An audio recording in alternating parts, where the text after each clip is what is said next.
Grief changes people, but not always in the ways we expect. Sometimes it's not loud. Sometimes it looks like functioning, like smiling, like continuing to show up while internally feeling disconnected from the life you built. Today's guest has a really unique perspective on just that because after spending 25 years helping out other people heal as a therapist, she found herself realizing traditional healing alone wasn't fully helping her navigate her own loss. Welcome back to Align Anyway. Today, we're joined by Madeline. Thanks so much for being here. And we'd love for you to start off just by introducing yourself to the people, sharing a little bit about you, your story, and ultimately what led you to us and this work you have done. Okay, great. Well, thank you. I'm very excited to be here. I love the work that you guys have been doing, and that's why I'm here.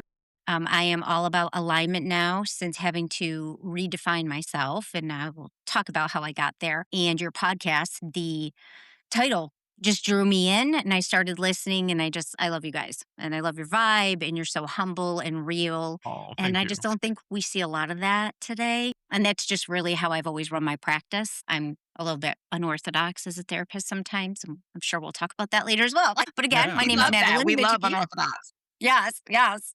I have been a therapist for over 25 years. I'm in Rochester, New York. And if people don't know, and if they care, it's between Buffalo and Syracuse. I feel like everybody knows Buffalo and Syracuse for various reasons, but nobody knows Rochester. That's where I've been born and raised. Hopefully someday we'll move down south, but this is where I'm stuck for now. And I got into therapy. I stumbled into therapy. It was a second career for me. And ever since then, my life has opened up and it has been amazing. And it clearly is what I meant to do. And I did find that out as I started working on my alignment and started doing my energy work. And when you look at parts of me, I am very much meant to be a helping person. And I have been my entire life. So I started a new program when I realized after I lost my parents that I was really good at therapy and I'm really good at helping people in grief. And I was doing all the stuff and I was still struggling. And my world came crashing down when they died. I know a lot of people can say that. And, it's about a grief and a loss pain. But for me, it was I had no identity anymore. My identity was 100% tied into taking care of them. I was their caregiver since 2018. And my dad's death was a bit expected. He had dementia and then he got pneumonia and he was 93. And it was such a blessing to have him the whole time, but you knew it was coming. But my mom was unexpected.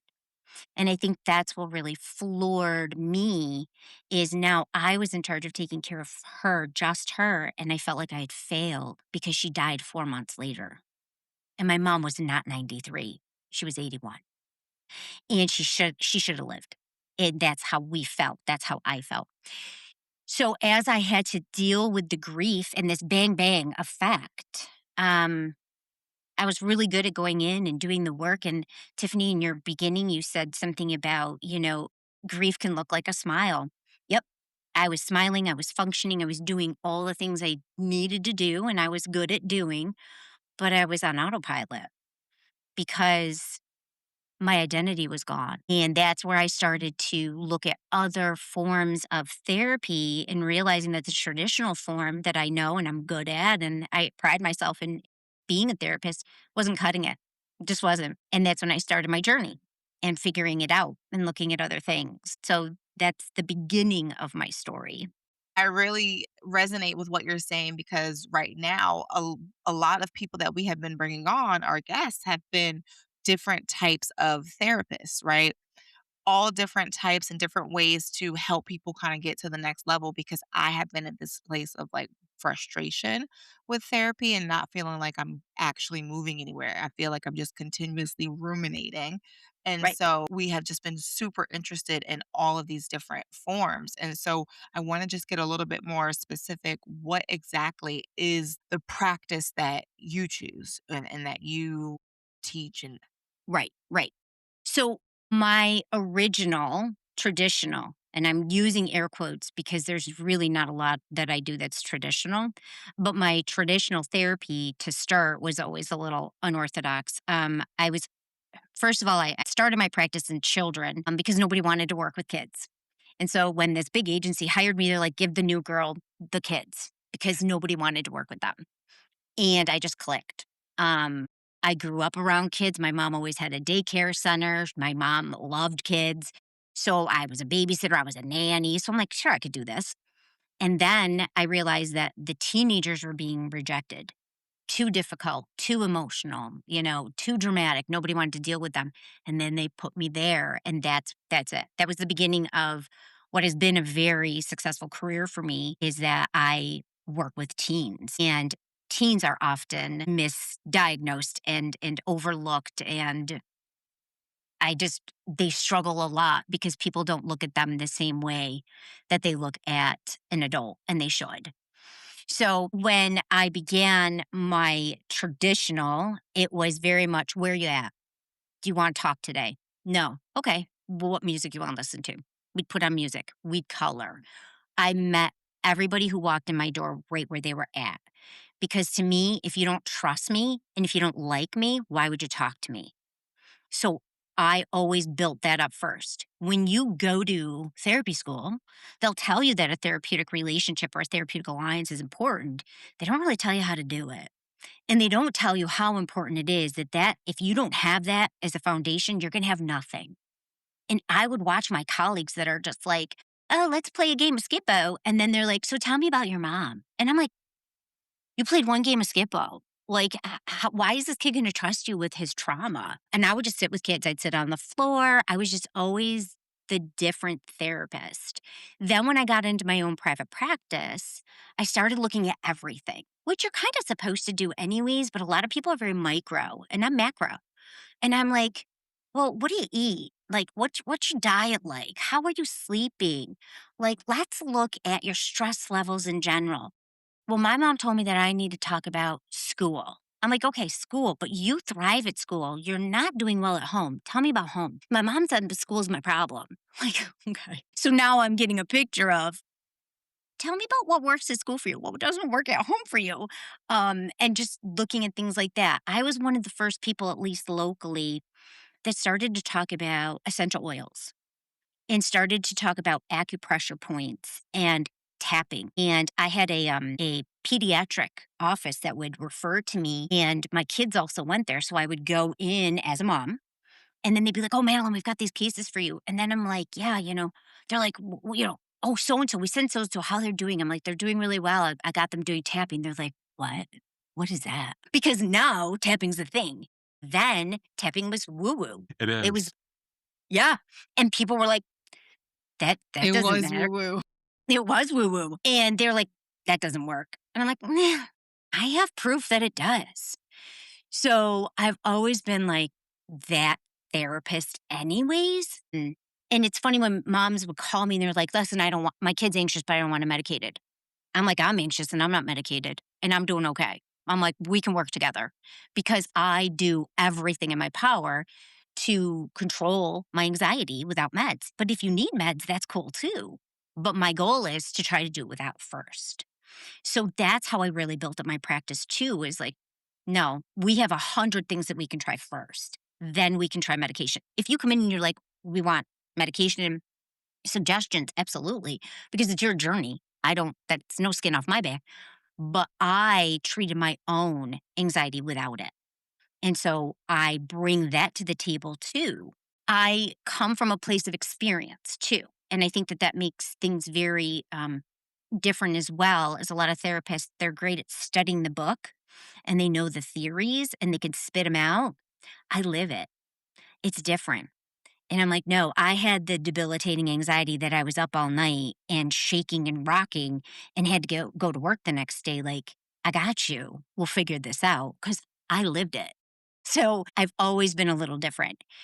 Once I lost my parents, I had to look at things in a completely different way because none of my stuff was working anymore. Like, it got me through the grief, and I knew all the things and the stages and everything that was going to happen. And I did a support group, and both my parents had dementia. I did all the Alzheimer's Association stuff, loved all of it, learned so much, but I was still really broken and I was lost. And I thought, this is crazy because though I loved and cherished my parents, I knew I knew at some point they were gonna be gone. Their illnesses were obvious, but I shouldn't be so lost. What's happening? And then I started looking at more like somatic therapy, like my body is holding the grief. How do I treat that?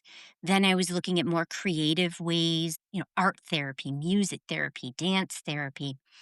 And then one day, and I really do think, and this is going to sound crazy to some people, and I understand that. I do get criticized a lot for it, but I believe everything happens for a reason.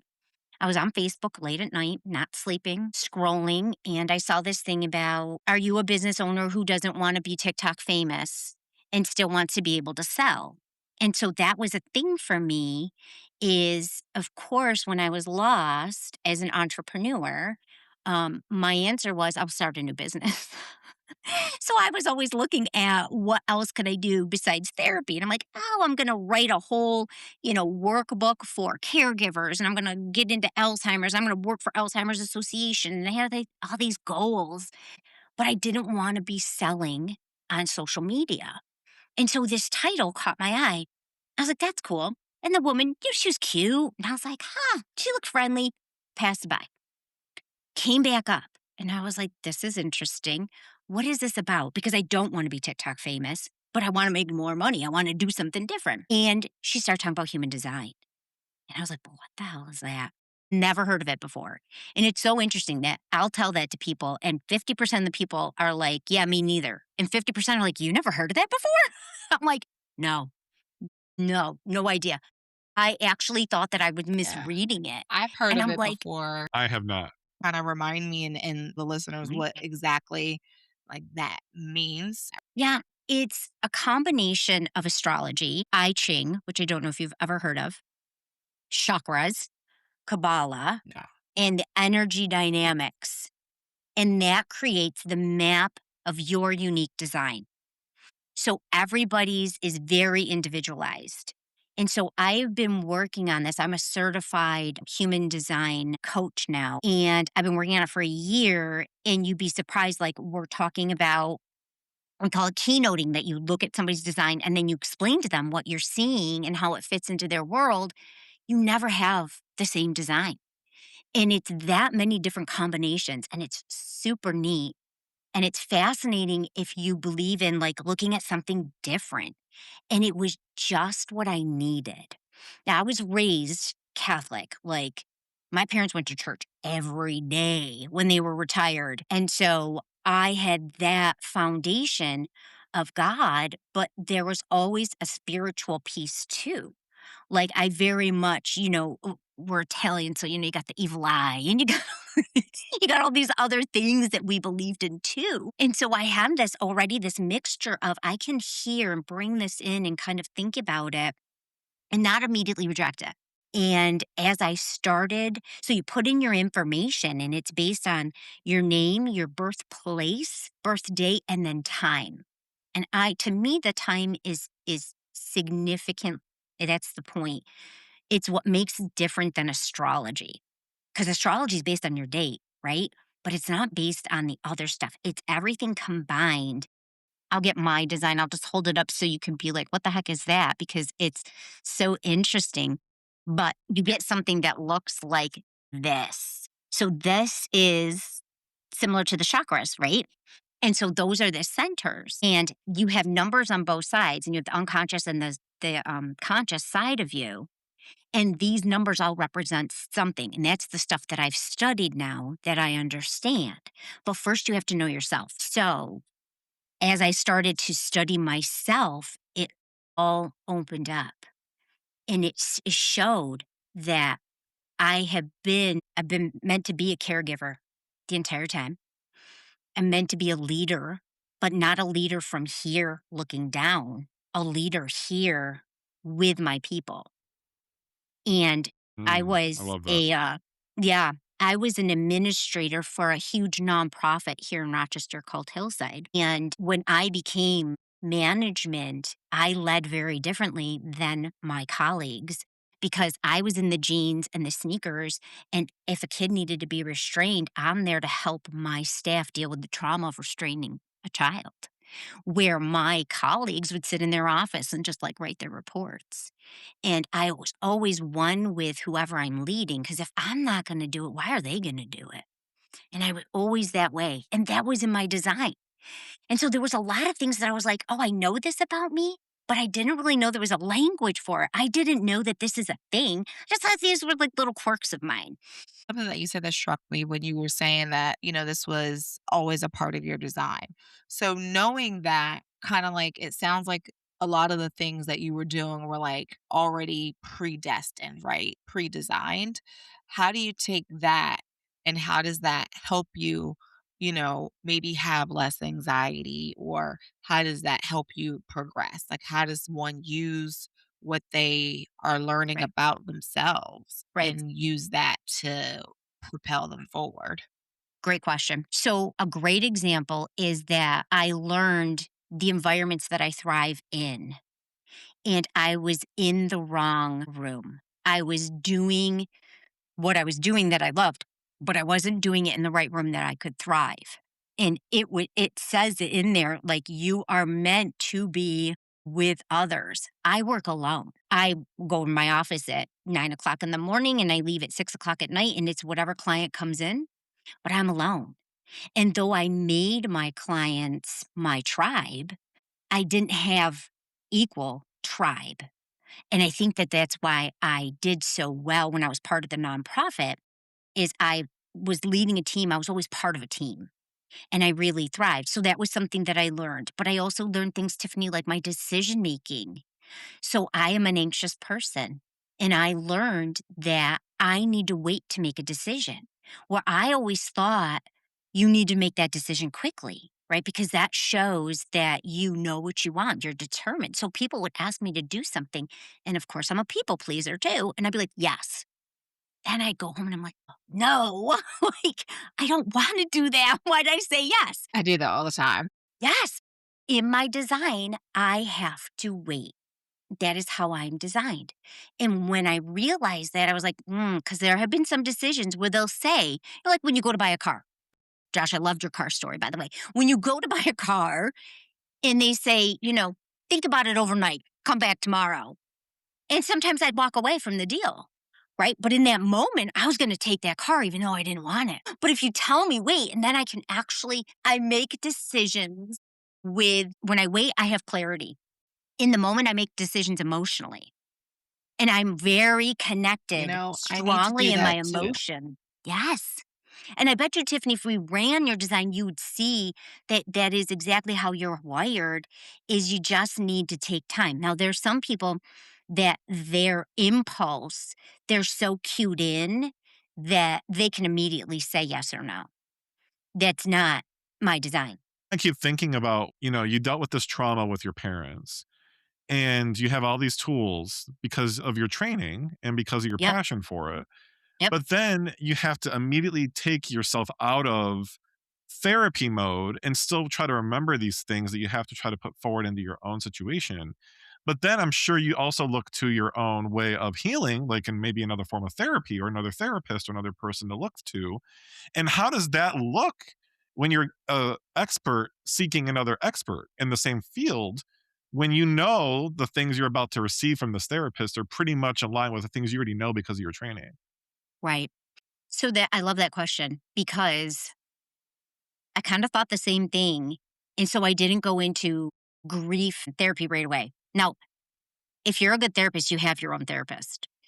But at this point, after all these years, it's a check in. That's like, how's life? What's going on? How are your cases? Life's great. We have our feet up. We're drinking coffee. We're shooting the shit. Things are good, right? It ends up being more supervision and a check in because at this point, life's okay.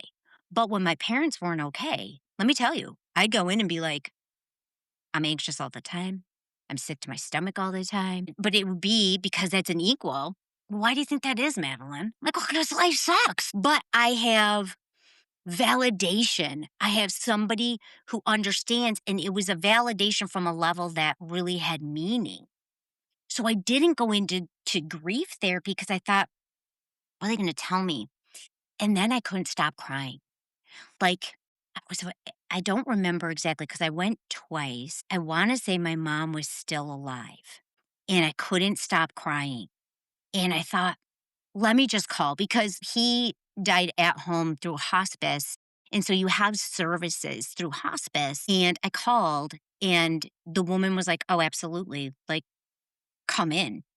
So I met with her. And let me tell you how I benefited from that because even though I have sat and done her job, I needed to be on the other side of the couch. I mean, I need to be on the couch. And she did help me because she has different perspectives than me. And I was so stuck on a few things at the time, and she was able to get me to look at it differently. And that's because her brain thinks differently than mine or even my own therapist. So it was a different perspective that made me really like, huh, okay. And it just allowed me a different way of looking at things. Is it hard to find a therapist after? I mean, I feel like sometimes I can't work with somebody younger than me 'cause I'll intimidate them because no, that's not the answer. No, you're not helping me, right? Because 'Cause they're so new. I mean, my Yeah. daughters have therapists that suck, and I'm like, "Oh my god, your therapist is terrible," but they're like 26. Of course they're terrible. Yeah, but I found a guy way back when, and he and I have been together. He's actually retired, but he's still my therapist because there's no one else in my I community. just wanted to kind of just go back to something.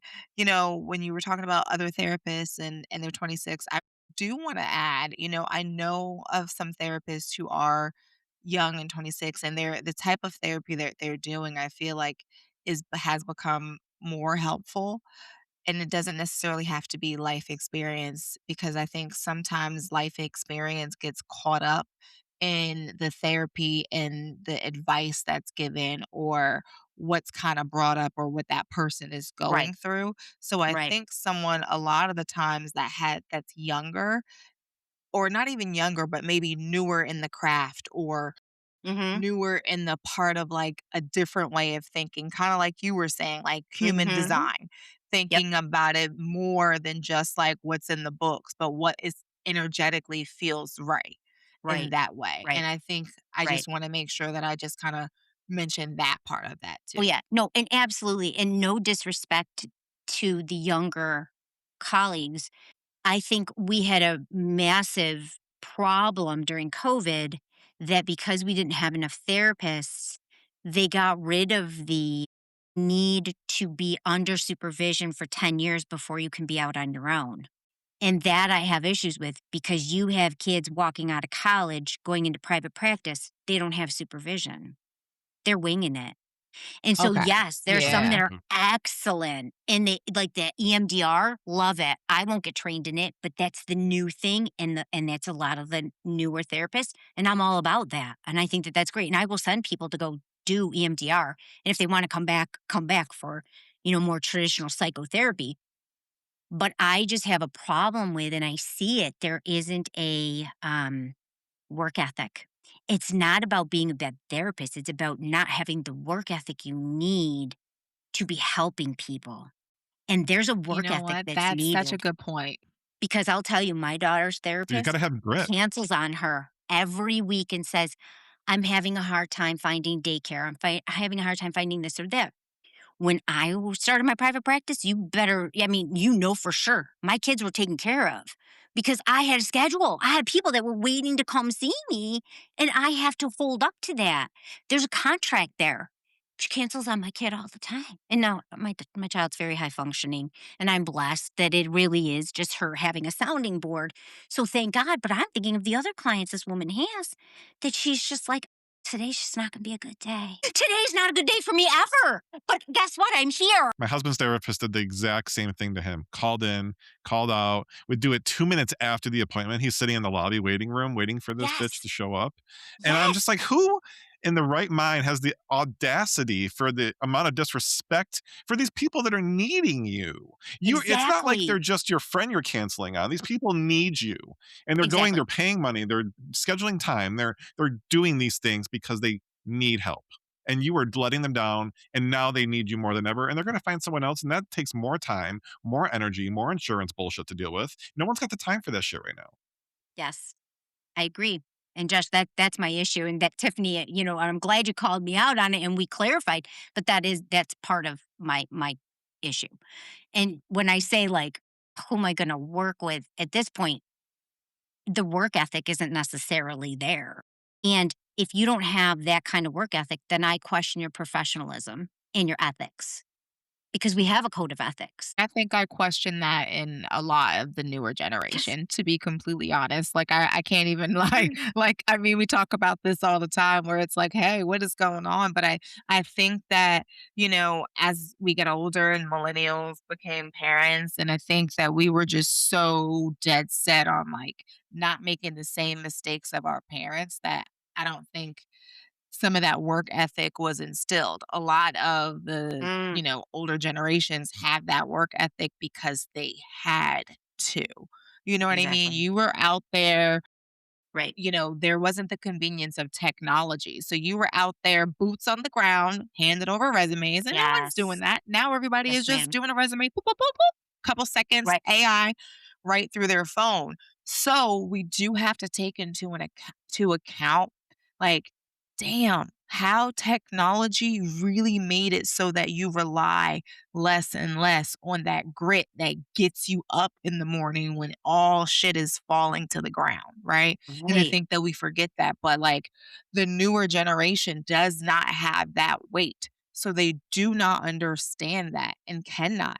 And now some of them do in some ways, but never to that depth because you still have technology. Cell phones are completely accessible. It wasn't like, oh, if you were poor, you didn't have a computer, right? It's not like that. It's you can be poor and you definitely have a smartphone and you can use AI and you can do these things and utilize your resources. So I don't know if it's a matter of work ethic. It's a matter of I don't know how because I was afforded the luxury of technology. But then that's why things are happening like social media boom. You mentioned earlier, like, I don't want to be TikTok famous. Well, that's kind of what you got to be now when you want to get to that level. That is Right. where that work ethic changed. It And see, shifted into something else. I don't agree with that 100%. I don't. I think that the people that are teaching this lazy shit right now know better.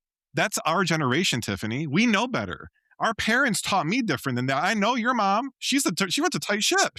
You know what I mean? So we can't act like we don't know better. Right. Technology did not make us more resistant. They made us lazier, which Oh, instills that work ethic. If you're lazy as fuck, you don't have work ethic. I'm sorry. How could you? You're not a productive person. So, therefore, you don't have what it takes to be a quality therapist, to be a quality retail manager, to be a quality anything. If you don't have Anything. quality that you're pulling out of yourself. Mhm. that's Mhm. true. And uh, I agree to a point. Like, I understand what you're saying, but I do have to really acknowledge, like, the shift in how things changed and how, yes, it can be laziness. It can be that, but it is also the weight of, I really don't know how, and I don't know how to use these resources. And I relayed so heavily on that. And there are situations where that is the case. And it's like, that's where you need community and you need people to come in that are going to tell you things like what you said, Josh. So I'm not disagreeing with what you said. I'm saying that more people need people like that in their life. And the disadvantages is if they do not have people like that in their life, the bar is in hell.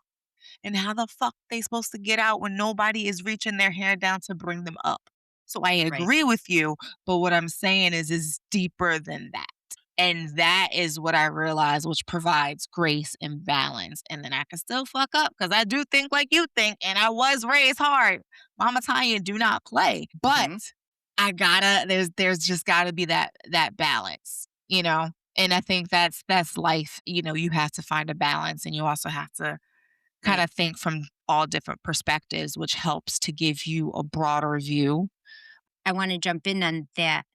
Being able to see the other sides, the other perspectives is something that we talk about in human design because if your center is considered open, you're bringing everything in, then you're making decisions. If it's defined, it means you already know. And so I think that that's the other thing that makes things different for people is if they have more the open head, which is your inspiration, you're able, like Tiffany is talking about, to kind of take everything in. And so I think sometimes people get frustrated because they're like, oh my gosh, I don't know, I can't make a decision. That's just a low frequency of actually a strength that you're just taking everything in. And that's a beautiful thing because you're not closed minded, you're not super opinionated. And then you can be influenced and then make your own decision and help others get there too. So that kind of speaks to, yeah, what you're talking about is that closed head, any of the more defined centers, you're very set in your ways. That doesn't mean you can't change once you know, right? But yes, Mhm. yes, you have more of open Yeah. inspiration. Do you feel like, just being in the lens of a therapist, that a lot of clients or patients, if you will, they lack accountability to be able to make these changes necessary in order to maybe not be these people we're talking about?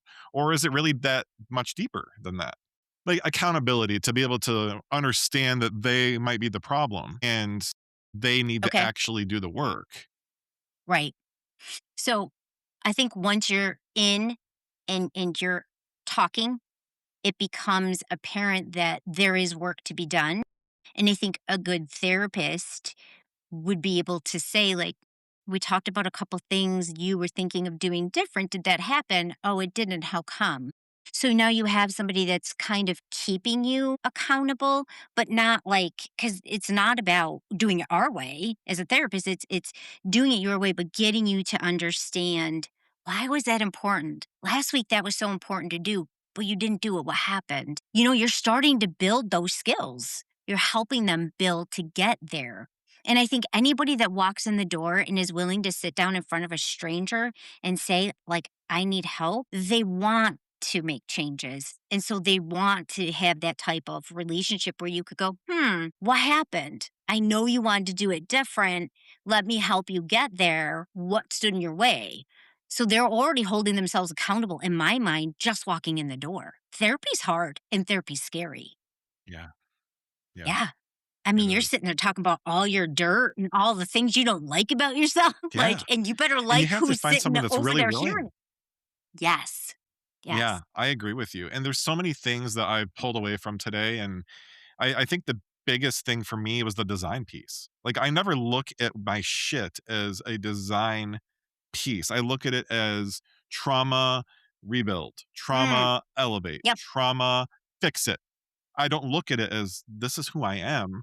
And now I need to understand myself better and do differently with what I need to understand. So I think that was eye opening as hell for me. Okay. Thanks, You John. know, I really can appreciate where the conversation went as far as just like different forms of therapy given time, technology, age, life experience. I love conversation like that where we really delve deep into that and to be able to speak with someone who has these accolades and has this deep knowledge and understanding and using it and then also having that background, right? Because that's some duality right there with like the very different thought processes and then kind Yes. of making that switch over. So that provides you a lot of versatility that I feel like a lot of people could benefit from. I appreciate you coming on Right. aligned anyway. I love the fact that, you found us just by listening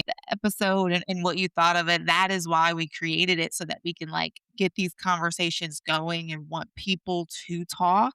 So Yeah. that's just like the most rewarding thing. So I just want to say thank you and I appreciate Well, you for thank that. you. I mean, I'm just excited that I was able to be part of one of your conversations. Anything you'd like to give to the audience as any takeaways as you leave us today? I don't, I don't, I don't want anyone to walk away from our conversation thinking that therapy doesn't work because it does. And I've built my livelihood on therapy. I believe in it. I still do it for myself. I think just looking at there are other non-traditional frameworks you can add to your therapy, right? And there was one thing that you had mentioned that I thought is important is the difference between awareness and transformation. And I think so many people go to therapy and they have that awareness and they have those aha moments and they get so excited and they're like, now I know why I do this. And that happened when, dad said, don't cry. And so I thought, oh, I can never show my emotions again. And now I, dead inside. Like, and I've had teenagers say Mhm. that to me before. And they're like, now I know. But then it's like, this is great. Aha. Now what do you do? How do you put it into practice? Because that's the transformation. So I think so many of us get excited with the aha and we feel like our work is done. We see the pattern, we figured it out, and that's great. But it's the first step. And then it's going into, and Tiffany, you mentioned like I've been working for a while and I get stuck. It's getting help to do that transformation piece and looking at how do I do things different over and over, the repetition, and how do I do my behaviors different and change the way that I think about something consistently. Then that aha becomes change. And I think that that gets lost even in traditional therapy, but that's what I really honed in on and why I talk a little bit about therapy didn't fix me. That doesn't mean therapy's never going to fix things. It's just now we know there's another element. And for me, human design is that lens that now helps and pushes people into a different arena and learning about who they've been all along and how to get them to be that. And you don't have to be the roles that you fell into or that you were given. You can look and That's Yeah, realize I love that. I don't I'm not, I don't wanna be the strong one. I wanna cry. I wanna have a moment. Like, I can do that. But we all get so defined and so conditioned at a young age, and that's the other thing that human design really helped me see is all of my conditioning and how I had become this person that was really great and high functioning and helpful, but there's so many other aspects to that. And now I get to do all of that because I understand myself differently. You summed it up in a way that I think was eloquent and had a lot of dimensions to it, and I think that is perfect for what we're trying to give to the audience, so thank you. Yeah. Thanks, guys. I really Yeah, of appreciate your course. time. And Thank you, it's and nice thank you, meeting you. listeners. I